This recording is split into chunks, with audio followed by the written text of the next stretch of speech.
Good morning, everybody. How are you doing? Hopefully doing well. Thank you very much for tuning in to Window Cleaning Resource on YouTube. Thanks for watching windowcleaner.com. Make sure to give us a thumbs up and subscribe. So today we're going to be having a look at one of the jobs I do. It's one of my favourite jobs, to be honest. Why? Because it's a whiskey place. Yum. And no, I don't get any whiskey as payment. Oh. But yeah, so this job we're way to go and do, I have to clean the signage and the windows. So yeah, it's quite a nice place. It's called Duncan Taylor and it's a private bottler here in Scotland. So yeah, let's go and do this whiskey place, guys. And no, I can't get you any whiskey before you ask. Okay, so let's get going.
Okay then folks, so that is the whiskey place done, cleaned in and out, plus the signage. So hopefully you've enjoyed that video, and thank you once again for tuning in to Window Cleaning Resource on YouTube.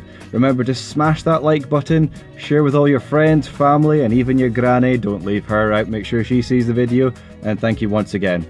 Take care, be good, and bye for now. Thanks for watching windowcleaner.com on YouTube. If you liked the video, please thumbs up and subscribe. And make sure to check back every Monday, Wednesday, and Friday so you don't miss a video.